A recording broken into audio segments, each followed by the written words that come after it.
Hey, welcome back YouTube. It's been a couple of days since I put a video out. Just got home from work and I keep forgetting there was something that I really liked about my KLR. One of the first times I've ever got, and it's a tank vest. I want you to come in close real quick. Take a look at this tank vest. It fits on the KLR real well. You can get these at tankvest.com. It's as simple as that, tankvest.com. I got Coyote. I am in the military, so I did have an opportunity to get patches at different military installations. Rather, not patches, but bags, pouches. They do sell this. They do have this KLR. I'm sorry, the tank vest comes in multiple colors. They have Coyote. They have an OD green, like this color here. They have an ACU camouflage pattern in black. They definitely have it for both generations of the KLR, and I believe they are making them for other motorcycle makes and models at this time. This one ran about the $150 mark, and it's maybe a little bit on the pricier side than some people want to spend. I'm really happy with the product. It works well for me. Of course, every additional pouch you're going to put on is going to be an additional expense. So keep that in mind when you order it. I want to show you really quick how they fasten on, easier than what you would think. So on both sides of it, you have this buckle system.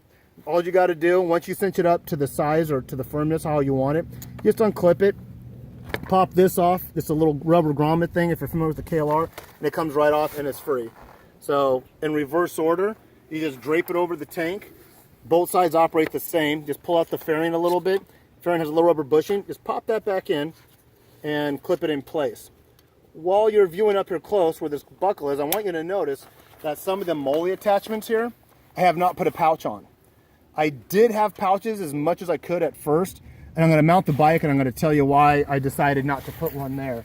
As I explained in an earlier video, I am not as an experienced rider as some of you may be, so I kind of liked having my knee right up against the tank.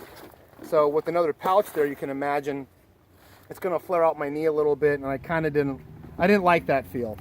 I've rode all through Yellowstone with this tank vest.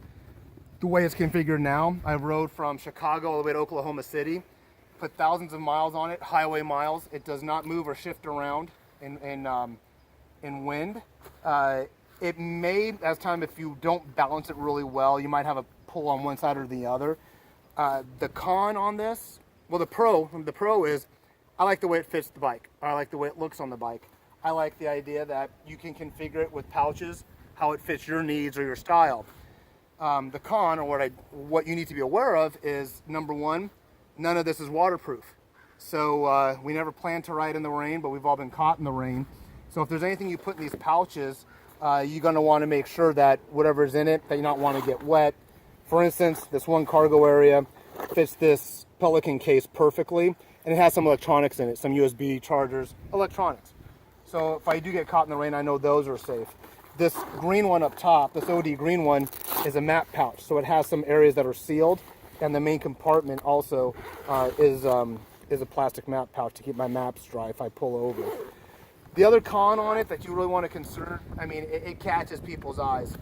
I've never had anybody approach my bike. Generally, if I leave my bike for a while, I click it off like I showed you how easy it is, and I take it with me. I wouldn't want to leave this outside a museum. I'm in the museum for a couple of hours. They may take the whole vest, or they may take whatever's in my pouches. So either I find a safer place to park the bike, I cover the bike with my bike cover, I don't have it with me, I'll leave it at the hotel or the campsite, or there have been times where I've unbuckled it and took it in with me. That's just the way it has to work. That's what you have to consider if you want to get a tank vest. Once again, it's tankvest.com.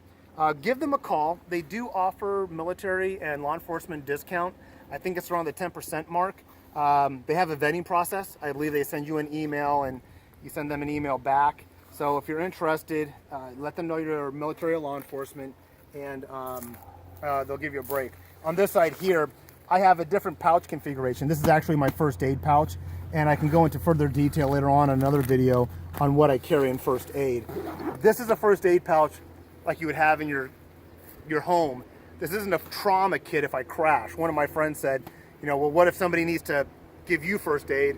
And I told him, if I go down on my bike, there's nothing in here trauma-wise that's going to help them out. They just need to call 911. So But this is, you know, bump, bruise, scrapes, what you would have like in a camping, let's put it that way, in a camping kit. But I'm gonna wrap it up for now. I'm gonna do another video today. There's gonna be two today. The tank vest one, and then my tool one is gonna come out later on. So hey, life's an adventure. Make your journey a good one, and don't forget to like, subscribe, and most importantly, get out there and ride. You have a great day, YouTube.